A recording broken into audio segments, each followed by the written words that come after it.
Yeah. And calls coming in now. Yeah. Okay. 804, what's up?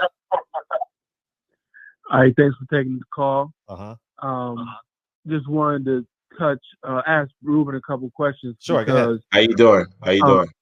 I'm doing good, man. How you doing now? Okay. I'm from Columbus, Ohio. Okay. Ohio, man. I'm in Cleveland. I'm back at home. So okay. Yes, sir. So I was at Cincinnati. I was a sophomore when you came in, number one player, JUCO. Mm-hmm. And so I just wanted to hear about sort of, I was there with Fortson and all those Yep, Damon all Flint. that stuff. Yeah, man. I just wanted to sort of hear about some of that.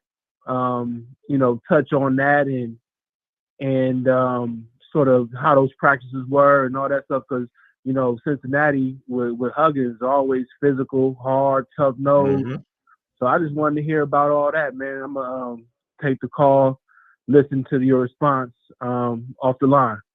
You just said it. Compete, hard work, um, elbows, fighting. I mean, that was a Bob Huggins practice.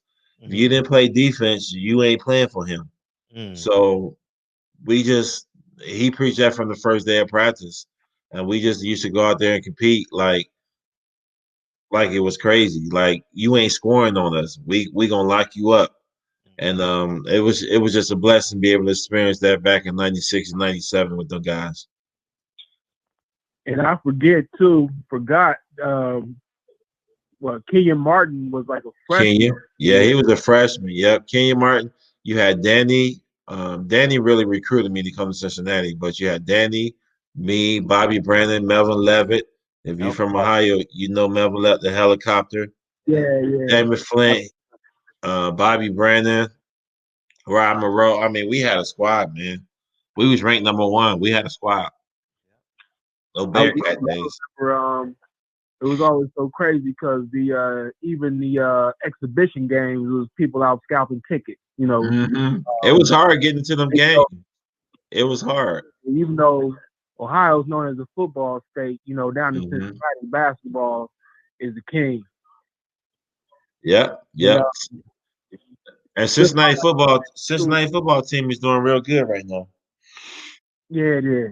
Mm-hmm. Just my last thing before I get off is just talking about sort of, how underrated Ohio is overall, as far as we're known, like I said, as a football state, but really it's a lot of great basketball players at Ohio. Yeah, but I think it's coming back. We got a lot of, like you said, a lot of kids play football coming out of Ohio, but I think the basketball player is coming back too. So it ain't nothing but time. But I think everything is going well. All right. Again, appreciate you guys taking the time. Thank you. Thank you. Right. Any player or coach you just didn't like in the NBA? Well, you put me on the spot. Mo Cheeks, Dale Harris, Nate McMillan. Oh, you did? You know what, George? No, I players we get into it with coaches, but I think I got along with all my coaches. Yeah, coaches make you mad sometimes, but I think I like each coach I had throughout my career, even from junior college. Okay. Yeah. Okay, I thought you might have said Dale Harris, because he never gave you a shot. Yeah. Yeah. It was hard playing behind all them great players, man.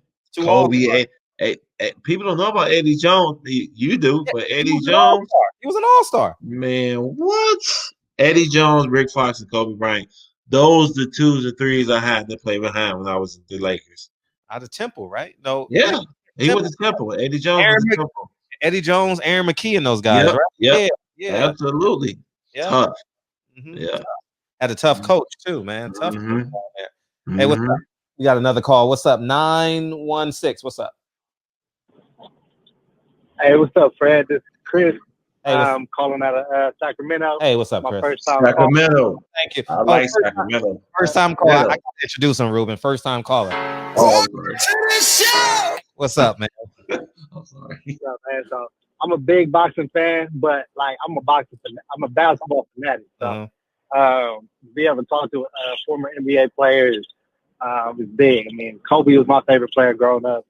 I'm 31 years old, so I remember all the battles back in the day between you and Kobe in Portland, you in Seattle and the Lakers, and I just want to add, like, I don't get a chance to ask NBA players, but what do you think is the best era of basketball? Like when you think about like the 80s, the 90s, the 2000s. I mean, you played in like the early 2000s.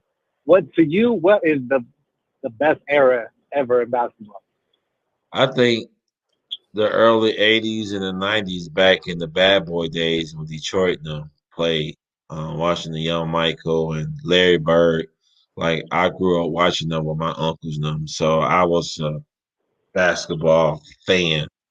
So it was tough when I was there, but back in the '80s and the '90s, you can clothesline the person, you Yeah. could do all type of stuff back then, and you can play physical, and you can hand check. And the game is just totally different. You can't play physical no more. But I want to definitely say the '80s and the '90s.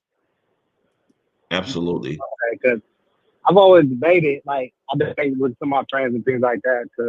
But to me, like your era, the 2000s, the early 2000s, Yep. in my opinion, is the best era of basketball. Because you still had some of the physicalness, right? Leonard, Magic, and Michael, you had those guards, those players, like ability, but had the skill, and you still had the big man. I feel like the '90s, Jordan didn't have those same guards, those same players that Kobe had guarding him. That he wasn't going against T-Mac. He wasn't going against Vince Carter. There wasn't Man, guys you just gave me the chills bringing up their names. I forgot about the young Vince Carter and Tracy McGrady. But go ahead. Yeah, like even like the early 2000s, like the 2000s to me was the best era for the power forward. You had C. Webb, you had Rasheed, Kevin Garnett. I forgot right? about him. You had Ben Baker. Like all these players, like the 90s to me didn't have the same star power as the 2000s, right? You had these guards that because of Michael Jordan, all these there wouldn't be a T-Mac, there wouldn't be a Kobe. Michael Jordan didn't have to go against players that was just as good as him, right? To me, Jordan dominated. The biggest difference between Jordan and Kobe, like Jordan dominated more so because of his physical attributes, because of his athleticism, right? Kobe didn't have as much of an advantage in his athleticism as Jordan did. Kobe had to work for everything he had to get. That's just my opinion. No, Kobe ain't had to work for everything. He was tough, man. He had all the moves, all the footwork, everything, the fadeaway, the mid range. He wasn't a real great 3-point shooter, but he could shoot the threes. But his mid range was unbelievable. His footwork was just unbelievable. Exactly. He was amazing. He worked his ass off. Like you said, he was always in the gym. So I feel like that's to me, that's what separates him over some of the players. Like, I'm not saying he's better than Jordan, but to me, they 1A and 1B. But you got to think about to go against the better players. Right. You had to think about the different era. Back then, it was totally different in the '80s and '90s when Michael was playing. You getting clothesline it was more physical back then. My generation was physical, but not like the '80s and the '90s. It was totally different. Yeah, but it was physical. It was physical, but at the same time, Michael Jordan didn't have Ruben Patterson. He didn't have Tracy McGrady. He didn't have Bruce Bowen guarding him. He had Jeff Hornacek and Dan Marley guarding him. Yeah. So getting past them, and getting to the hole, and then getting knocked down by Bill Laimbeer and getting knocked down by Patrick Ewing is a lot different than getting past you or getting past T-Mac. Like it's a different type of athleticism. It's different defending, right? You got Tracy McGrady, 6'8", 6'9", right? Appreciate the call. I believe you were 6'5", 6'6", right? Right. it's a different type of player that Kobe was going against than what Michael Jordan was going against, in my opinion. Appreciate right? the call. You look at hey, nigga, Jordan, I say I appreciate the call, man. Damn, man. Oh, we're in the barbershop, man. We have a good time in here. We all fans. Yeah, see, man, they know. He's like, God damn. Hey, speaking of high school, you